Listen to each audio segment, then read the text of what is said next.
you're known obviously for cycling, but that's not what we're here to talk about, but you are, just to put it in context, you've been to Commonwealth Games twice, yep. You're the first British female home in the British cross-country marathon at UCI last year in August, as well as the British champion in mountain bike. So you've done all of these amazing things while you've suffered from a condition called endometriosis. Do you want to tell us a bit about what that is?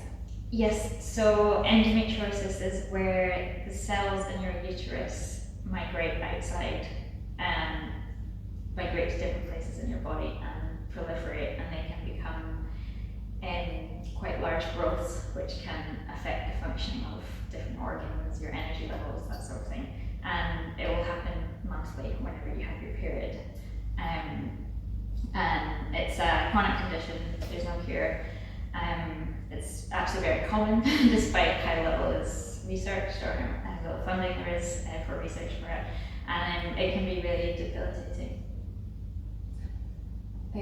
So 1 in 10 women actually in the UK of reproductive age suffer from endometriosis. So of that, 80% of them often miss work due to the pain. Your job as a professional athlete, you have to train and compete. How did you do your job while you had endometriosis? How did that affect you? So I actually haven't been competing with endometriosis for that long in terms of the length of my career. I didn't get any symptoms until I was 24, and I was diagnosed quite soon after that, so it's been about 3 years where I've been managing that. I think I've been really lucky in some aspects because my endometriosis was diagnosed 9 months after my symptoms began, which is really not normal. And I was able to be put on medication about 4 months after symptoms. So the growths that had started to develop in my body didn't get to the stage where I was unable to be a professional athlete. And it's quite scary because I often think about, like I had access to private healthcare through Scottish Cycling. If I didn't have that, I probably wouldn't be able to do my job anymore. And I have endometriosis in my diaphragm, which is super inconvenient for an endurance athlete, and that's the biggest impact for me with my training and racing. Most of the time it doesn't affect me too much, but there's kind of different environments where I struggle a lot more. So if I have to race at altitude, air pressure is quite hard to deal with, and I get it's kind of like a stitch, but it's times 1,000 the pain. And if I do a lot of long haul flying, it's the same thing. Okay. So all these things that I didn't know before, and I think one of the most frustrating things for me is so I'm on medication to stop my cycle so the growths don't get any bigger, but since I started the medication, my immune system has become a lot weaker. Right. So I get ill a lot more, which again, with my job is really not cool because I can't just turn up at work with snotty nose. I have to stay in my bed and get better. So and does that mean it takes your body that bit longer to recover? I think so, yeah. There's been definitely a big shift from when I kind of developed endometriosis to how I'm able to respond to training, to illness and that sort of thing. That's a bit frustrating because I need the medication. Yeah. So I have to just deal with having a cold every few weeks. So if you're thinking about, your training, you're saying you're off to Brazil very soon to compete. How do you need to plan your flights, to get there so many days before, so you've got rest to prepare for that race if you do, feel pain when you're flying? I'm still figuring it out. Right. I think I was diagnosed kind of around COVID time and there wasn't a lot of traveling happening. So last year was actually the first long haul flying I did where I was unwell with it. So I'm still working out how to manage that. I know that being one of the only things I do have to deal with, I'm very, very lucky. Like my story with endo pain is not normal. Yeah. I'm very privileged. But yeah, I think it's just, especially when we're operating in an intense environment where it's quite high pressure, I'm in a team, I have my team manager, it's making sure that the people around me understand what's going on and what the condition is, and that can be hard too because I'm going through this pain and I kind of want to share it because I'm living with these people. Yeah. They need to know what's going on, but most people don't really understand endometriosis, and they hear, oh, it's a problem with your menstrual cycle, oh, it's just period pain. They don't understand that it's worse than that, so that's quite hard. Yeah, I did read a thing the other day about how people actually have been told that endometriosis, it's all in your head, you don't have it, but it's a real thing. It's a real pain, and you're laughing because you know that pain, you understand that pain. So you've been lucky, you've been diagnosed so quick. Yeah. So currently, actually, it takes on average 7.5 years to get a diagnosis. I suffer from adenomyosis, which is the lining of the womb is starting to grow into the muscle wall of the womb. And the only way I got that confirmed was when I was trying to get pregnant. I was going for tests for all these things, and the word I can't say, which you're going to say for me? Laparoscopy. Yeah, which you had. I was due to have, and that's how I found out I was pregnant. And so I've had this, suffered for this for a very, very long time, since I was 16. There is, like you said, your diagnosis was very quick. How did you get that so quickly? Was that just through private healthcare? Yeah, essentially. I mean, when I first got symptoms, over the next 4 months, it kind of exponentially, each period it got worse, to the point where I was like very, very scared, because the pain is the worst pain I've ever experienced, and I can't even find words to articulate how it felt. And when you don't know why that's happening, and it came on suddenly for me, like I'm 24, I'm super young, and this pain starts happening.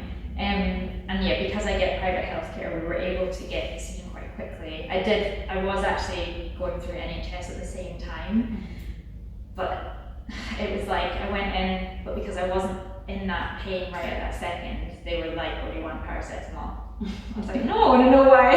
Why it's so bad. What's happening to me?" Yeah. But I think that the biggest thing for me, which I don't understand why this isn't done as a kind of box ticking thing with women who go to the doctor with this kind of abnormal period pain, is I was immediately put on contraceptive pill to stop my cycle, and if stopping my cycle stopped the pain, it was quite clear that's what it was. And so I was immediately put on that, and kind of 4 months after everything started, and then another 5 months after that, I was given a laparoscopy privately, and that was, you have endometriosis everywhere, was the words that the doctor used, but mainly in the diaphragm one was the biggest one. So I mean, I don't know what else to say other than, because most people can't afford private care. And I've got friends who are going through NHS at the moment, and it's not any individual's fault, but it's just so underfunded and so under-researched that girls are going in and being told it's in their heads, or they've got stomach ache. My mum had endometriosis and was told for years she had trapped gas. It's really difficult. Sometimes it feels impossible, and I feel really, really sorry for some of the women I speak to who are going through this. It's an irreversible process that's happening in your body, and the longer it's left, the worse your life is going to be. And the pain just gets worse and worse. So how did you feel when you got that diagnosis? Was it a bit of relief, you can do something about that, or oh no, how am I going to manage training? I think there wasn't a lot of time for me to go through the process of like, okay, I have this new pain, what is it? Alright, it's this. For me, it was just like, I've gone from being this seemingly like perfect health individual who's never really had any physical kind of health problems, to then being diagnosed with this chronic condition that came from nowhere, because I didn't have period pain until I was 24. And part of that's being a professional athlete.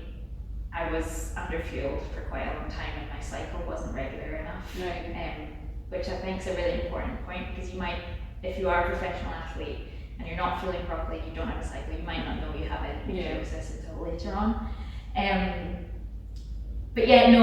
I really struggled to accept the condition, to be honest, because it all happened so suddenly. It took me a couple of years before I felt able to, one, be comfortable within myself, and two, try and raise awareness for other people. And in the past kind of 6 months, I've started to like find that community, and I wish I had earlier because it's been really helpful for me. So you've had this diagnosis. Were you able to tell your coach without maybe, you know, having the fear you might lose your space on the team, or, you know, that fear don't understand what we're talking about? Yeah, so I'll keep everyone anonymous here. I think like I'd been with the same coach for a really long time, and in a sense that was really nice because I felt like I could share this stuff. But inevitably when you're speaking to a male about these things, it most of the time is more difficult to convey what's going on. And I remember I was doing a session, it was quite early on when we hadn't been diagnosed yet, but I was pretty sure it was endometriosis. And I was doing sprints with my coach, and I was lying on the firewood like between intervals because the pain in my diaphragm was so bad. And he'd said to me, "Oh, you're so lucky you're a woman because a man wouldn't be able to deal with this pain." And I was like, a man would never have this pain because it's a female condition. And I was just like, it was good intent, but I misunderstood, you know. And I think that's come up quite a lot. It's you know, I explained to my team manager what it was and kind of just like a little bit about it just so he knew. But still, that was like over a year ago, and you know, like he once said I had a bad attitude because I had a really bad race from the pain once. And I kind of try and forgive people for saying this stuff, because before I was diagnosed, I didn't actually know what it was either. And it's like my mum had it and has 3 daughters and didn't tell anyone else about it, and that's not her fault. Again, it's just like she didn't know what it was either. Exactly. So yeah, I do think it's definitely been hard to make sure that everyone around me in my support team knows exactly what's going on and that it's not period pain. But you just have to be strong within yourself and just try not to let people make you feel small, and also people can make you think that you're making a big deal out of it and you're not. No. So once they experience the pain, they will know to say that. And that's where finding like endo communities has been really important for me, because it's people that you don't have to advocate for your experience to them. They understand, and that's really empowering as well. Yeah, brilliant. Do you think then maybe coaches need, you know, an education about maybe the female health or endometriosis specifically? I think a lot more can be done on female health in sport. I think at the moment it's so basic. It's like females have periods. Yeah, like I've never in my whole experience across like governing bodies, teams, anything, I have never had a conversation about how my cycle might affect my training. Really? Ever. And the only reason that I've not like fought for that is because my cycle, before I was diagnosed, I had a very easy menstrual cycle. So like I didn't feel the need for that, but a lot of women need, you know, a lot of women can't train when they have their cycle. And yeah, I think like there is a lot being done now. So last year I started working with the Scottish Institute of Sport on a menstrual health questionnaire, because the one that we initially got, which we got emailed to us and would have to fill out, I couldn't even answer the first question because it was so alienating towards people who didn't have a regular cycle. It would be like, are you able to train whilst on your period? And I don't have a period, so I can't answer the question. So I actually complained, and I was like, this needs changed, because you're missing out this whole group of women who are actually probably the ones that need the help. You're right. And it's been really cool because we've added in, you know, it's not just endometriosis, it's the condition that you have, which I can't say. It's, you know, there's a whole host of menstrual health related conditions that we need to know more about, because they're a lot more common than we think. So we've done a bit of work on the questionnaire and adding those in, and even adding in like family planning, because again, that's another area of like female health and sport that's kind of pushed to the side. So I think things are being done, but I still think we're a long way away from it being where it needs to be. So there is, did I talk about that? There is no cure for endometriosis, so we've chatted about that. Only a third of women feel that their pain relief or pain medication is effective. Do you have any coping mechanisms? Obviously you've got medication, but apart from that, any other coping if I can say it, mechanisms that allow you to train and compete? Or are you still finding? I'm still finding those things. Yeah, I think, again, like you said, I'm lucky that most of the time I can compete without it bothering me. And honestly, what I see as a coping mechanism for this is having people around me who get it, and that's not always easy to do. With the pain, like, I struggle to see where there could be something that helps other than more money and more research. Yeah.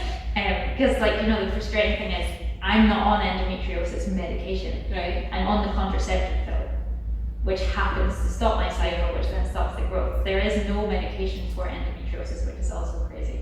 And the alternative option is surgeries to remove the growths, which is not a long-term solution because they just come back and it's very invasive. So that makes me pretty angry. So you need more to be done really to get to that point. Yeah. Okay, so what advice would you give other female athletes out there that maybe struggle with period pains or think they might have endometriosis? Any advice you'd give them? Don't wait any longer than you're waiting, because it will get worse. And as scary as that sounds, like, there are ways to stop it from getting any worse and to be able to continue to lead the lifestyle you want, but you have to tell people if you think your pain is not normal. And yeah, like I said, the biggest thing for me is try the contraceptive pill. Try something that will stop your cycle, and if the pain goes away, you probably have your answer. And I guess one of the good things is, because the contraceptive pill is, you can get it over the counter now, but you can get prescribed it just because you don't want a kid, it's great, it's really easy to get, and that means you don't necessarily need an endometriosis diagnosis to get access to medication. Yeah. That's the one good thing. You just need to find the right pill for you though. Yeah, exactly. That's a whole other story. Yes. Again, I've been really lucky that mine doesn't have a big effect on anything else, but I know, the majority of women I speak to have mental health issues with being on contraceptive pill, like skin problems, hair problems, and you're balancing one shitty thing for another, sort of. There's no perfect solution, and you're always trying to decide what you're willing to deal with over another thing. Yeah.